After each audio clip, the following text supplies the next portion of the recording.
everyone, Julie is here. I'm glad to see on my channel your Orthodox of Russian, and the theme of today's video will be non-public holidays in Ireland. So let's begin.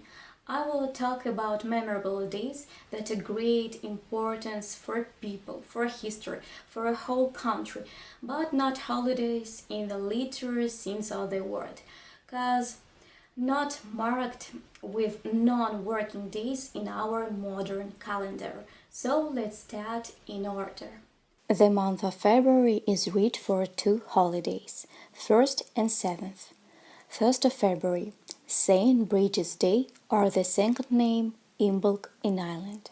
St. Bridget is one of the three most revered saints in Ireland, including St. Patrick and St. Columcille. The most popular legends say that St. Bridget was the midwife of the Virgin Mary. It was believed that on the eve of her holiday, St. Bridget travels around the country, blessing people in their homes, as a symbol of the fact that in this house she was welcome and eagerly awaited her visit. A pie or slices of bread and butter were laid out on the wind's wheel. In some parts of Ireland, bread in the shape of a cross was specially baked for this day. Several ears of grain were laid near before her beloved white cow.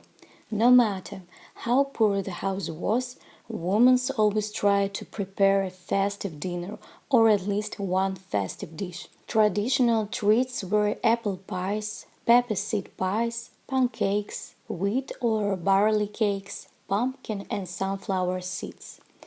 Butter was necessarily served on the table. It was specially churned in the morning. In honor of the saint, famous for her generosity and to ensure wealth and prosperity in the following year, the more prosperous owners treat their less fortunate neighbors with butter and milk. Sometimes on this occasion a sheep was slaughtered, and the meat was handed out to friends and simply those in need. They say that once Saint Bridget visited a dying pagan ruler and baptized him with a cross, woven right there from the reed. From here came the custom on the day of Saint Bridget to wave reed crosses to protect the house for the next year. The crosses woven in the day are attached above the door instead of last year's ones, which the owner remove and keep in the house. On the feast of Saint Bridget, any action related to the rotation of the wheel were prohibited. Until now, children in Ireland are not allowed to ride bicycles on this day. On this day, you can see handkerchiefs hanging from clotheslines everywhere. This is done in order to ensure the health of all family members for the next year. Previously, they hung strips of cloth or ribbons. They were called Bridget's robes. It was believed that if she's saint touched them, they would assure holding properties. In the old days, mammas went from house to house and carried a straw doll with them. She was called Bridget. The guys accompanying her sang and danced, and the owners thanked them with sweets and pies. Interesting assumption. Imbolc itself is a traditional time of weather predictions, and it is likely that the predecessor of Northern American Groundhog Day. February 7th. St. Mael's Day in Ireland. This saint is especially venerated in Longford. It's believed that St. Mael was the son of Conish and Darerca, the sister of St. Patrick. It was with St. Patrick that he arrived in Ireland and here became his faithful assistant in converting the local population to Christianity. It's said that initially Mael didn't have his own permanent diocese, which is quite consistent with her lifestyle, the life of missionary.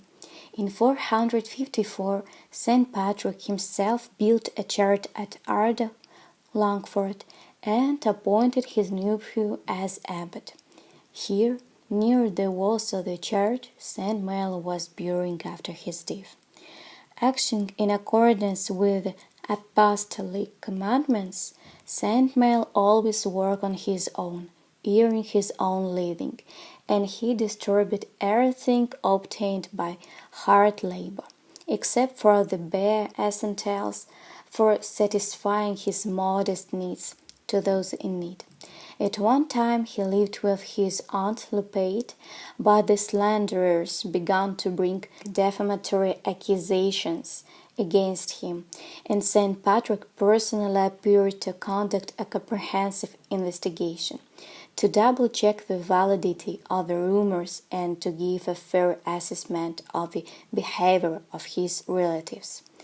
St. Patrick found his nephew at work. He was plowing a field.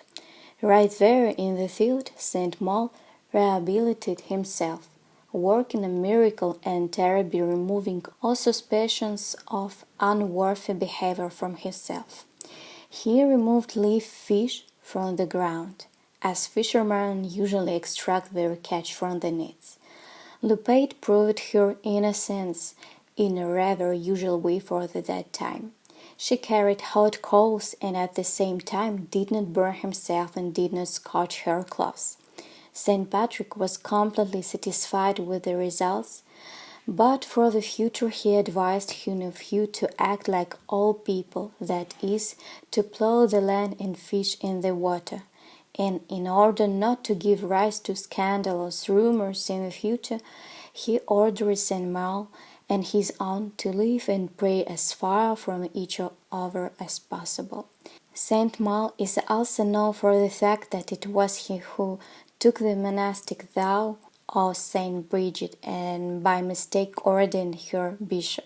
To the protest of St. Michael, he declared that everything was done according to the will of God, and the ordination would remain in force.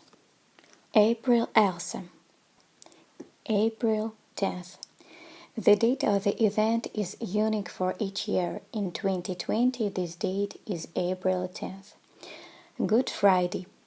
Good Friday precedes Easter and is dedicated to the memory of the crucifixion and death of Jesus Christ. Nothing should disturb the peace on this day. Communication is kept to a minimum, and the necessary thing done thoughtfully and calmly. It's a day of mourning, it's a funeral. Traditionally, Catholics wear black cloths on this day, cover mirrors with capes, extinguish candles, suppers, entertainment and distraction, and spend the whole day in great solemnity. The forms of church celebrating of Good Friday vary widely, from simple prayer, solitude, and contemplation on reading the Gospel in the Passion stories, or holding special services of remembrance of Christ's torment among Protestants, to a complex multi-stage liturgical ceremony among Catholics. In the Catholic Church, the services at Good Friday are timed to coincide with 3 p.m., when, according to the Gospel, Jesus Christ died. Although this service appears to be one, it's actually composed of 4 distinct parts, each with its own origin and history. Most Irish banks and campaigns are closed on this day. April 12th, Easter Sunday. Christian holiday established in honor of the resurrection of Jesus Christ from the dead described in the New Testament. April 24th. Easter Rising Day 1916 in Ireland. The Easter uprising, which took place from 24 to 30 April 1916, is one of the largest uprisings raised by the leaders of the Irish independence movement. During centuries of British rule in Ireland, the Irish liberation movement was built on the basic principle: Britain's agony is a chance for Ireland. With Britain's entry into World War I, a split began in the movement. Some believed that the moment was right for a new uprising. The empire was marred in a terrible war for a long time. Millions had already died. Millions still had to die in this carnage. The economic situation was rapidly deteriorating, and trust in the government was also rapidly falling. All over Ireland, one by one, there are new and new recruiting sets that do not add popularity to the authorities. From the point of view of others, on the contrary, the country was not ready for an uprising. Too many Irish went to fight in France, and in relation to them it would be a kind of betrayal. Among the opponents of the uprising was Owen MacNeill, Chief of Staff for the Irish Volunteers. His main argument was the lack of the necessary amount of weapons in the hands of potential freedom fighters. He believed that as long as Britain did not try to disarm them by force or conversely involve them in hostilities on the continent, and was inappropriate for the Irish volunteers to enter into open confrontation. In the end, Pearse and the other volunteer leaders, along with Connolly and his Irish Civil Army, decided to raise an uprising on Sunday, April 23, 1916. Under cover of long-planned maneuver, MacNeill was not privy to their plans. He was not informed until Thursday, and at first he agreed, influenced by the encouraging announcement of the arrival from Germany of a transport with weapons for the rebels. But when, following the good news, the discouraging news of the arrest of Sir Casement and the loss of all the precious cargo came, MacNeill cancelled the manoeuvres by his order and, in appeal to the volunteers of the whole country, declared that there would be no uprising. Despite MacNeill's order, the military council decided not to abandon the uprising. The only concession in the situation was to postpone the date of the speech to Monday, April 24th. A declaration proclaiming the establishment of the Republic of Ireland was prepared, and the honor of being the first to sign the historic document was given to 59-year-old Thomas Clark. 50 of those 59 he spent in British prisons. Clark put his signature with tears of happiness in his eyes. After him, Sean McDermott, Thomas MacDonagh, Patrick Pearse, Eamon Kent, James Connolly, Joseph Plunkett took turns taking up the pen. In this situation, each of the signatories to the declaration simply could not help but understand that in fact he was signing his own death warrant. The shelling destroyed the entire Sackville Street neighborhood of the post office. On April 28, the British deployed artillery. The main target of the army command was the post office in Dublin. No other of the rebel fortification was attacked and bombed of such power. As a result of the shelling, the entire Sackville Street neighborhood adjacent to the post office was destroyed, and the fire began in the building itself. On April 29, the leaders of the uprising with the surviving fighters left the engulfed post office and took up position on Moore Street.